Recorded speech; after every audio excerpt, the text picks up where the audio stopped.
look terrible. There were statements released last night. The WNBA, PA, the Players Union, they're crashing out. They're crashing out, and they look less and less professional by the moment. Fans are recognizing this. There are things that I just they cannot keep this from getting personal, and it's making them look worse and worse as this thing's going on. What if everything you thought you knew about the WNBA right now was only half the story?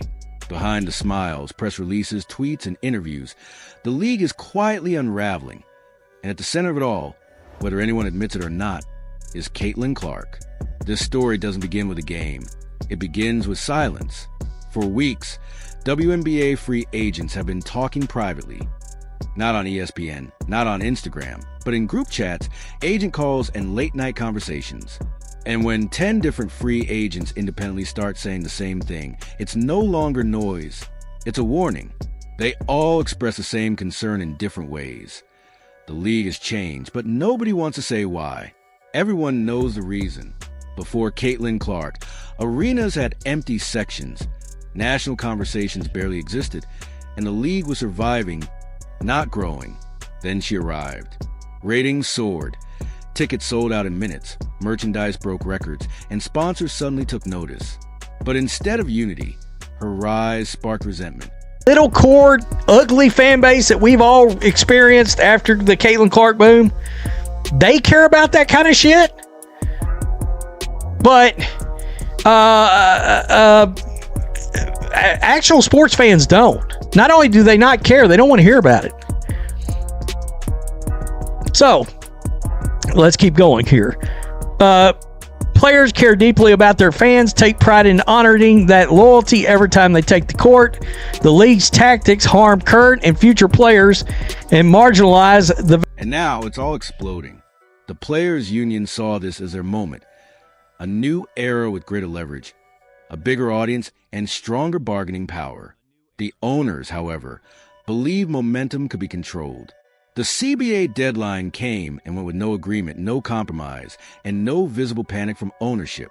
That's when everything cracked. The union released a statement that shocked even veteran players. Emotional, defensive, angry. Some called it desperate. Others called it embarrassing. Fans noticed something immediately. Caitlin Clark was barely mentioned, barely highlighted, barely protected. The sport's biggest draw was treated like an afterthought. And that wasn't accidental. Are we talking about seriousness right now? Are we talking about seriousness? You said get it together. Then it says take accountability, pay the players, and then have a 2026 WNBA season. Oh man, yo. I don't know what's going on, but this isn't it. Fam, this is the quickest I've ever seen a group of players ruin their image amongst the fans, fam. Nafisa Collier. Behind the scenes, younger players began speaking out quietly at first, accusing veterans of gatekeeping opportunities, while veterans fired back, claiming the league was exploiting new stars without investing in its foundation. Caught in the middle of this brewing civil war was Caitlin Clark, doing the most dangerous thing possible. Nothing. No tweets, no interviews, no emotional statements, just distance. Her camp understood something the league didn't want to face. If Caitlin Clark speaks, she becomes responsible. If she stays quiet, the league exposes itself. As a result, free agents started admitting things that shocked fans once they leaked. Videos, these CBA videos, and a lot of people originally was like, oh yeah, the players ought to get paid, blah, blah, blah. Now you get in the comment section, it's like, no. I mean, people are like team owner at this point. I mean, they have made them. If it's amazing that WNBA players made themselves feel even more insufferable than prior. That's amazing to me. That's even possible. A lot of people. Insane statement from the PA. There we go, right there. Second. The league depends on Caitlin Clark more than she depends on the league. And that truth alone explains the panic. Owners pushed back harder. Meetings ended faster and negotiations stalled, while the union lost leverage by the day. Then whispers began spreading that shocked even insiders. What if she steps away? Not retirement, not quitting basketball, just disengaging, pursuing international opportunities, endorsements, media projects, and global branding. One executive reportedly admitted in private, "We can't survive a future where she's not emotionally invested." That fear was real, because the numbers didn't lie.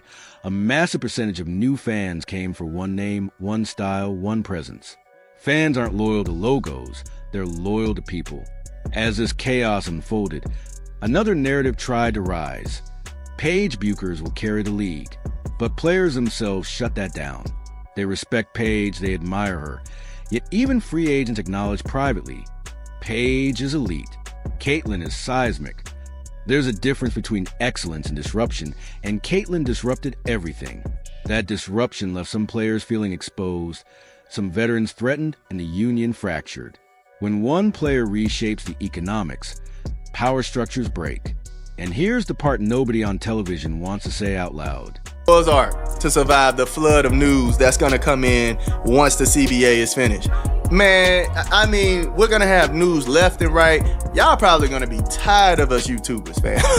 When the news is getting dropped. Now, I did see something also talking about how the players are bracing for impact. They have these other gyms that they can get in and work out in because, you know, with no CBA, they can't necessarily work out in these facilities that the WNBA owns.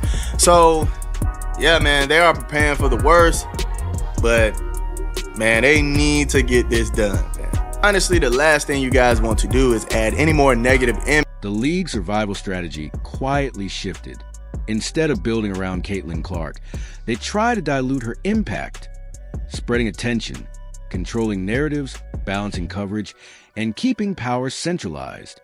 But fans saw through it. Attendance follows her, viewership follows her, conversation follows her. When she was excluded from key labor messaging, fans didn't blame her, they blamed the league.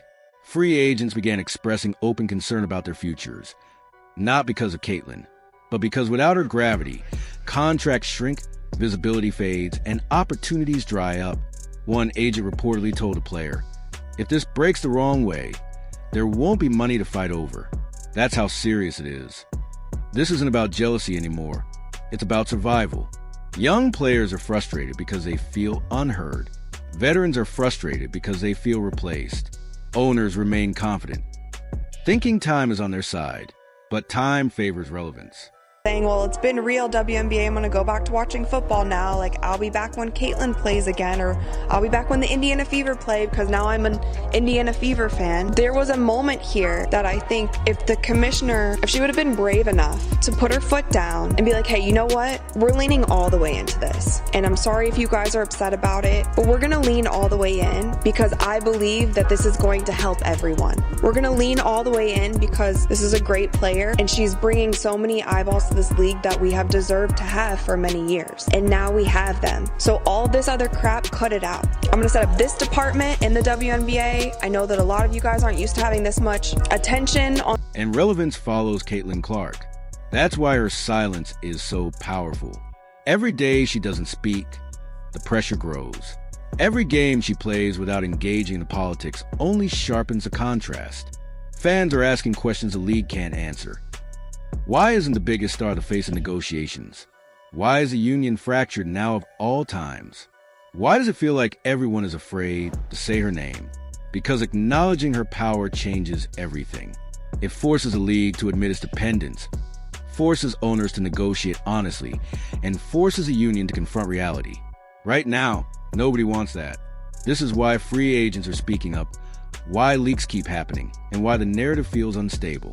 The WNBA is at a crossroads, defined by the star who changed the game or the illusion that the game changed itself. Fans aren't watching casually or quietly. They're choosing sides. And if the league chooses wrong, it won't just lose Caitlin Clark the player. It will lose Caitlin Clark the magnet. And once that's gone, no statement will ever be strong enough to bring it back.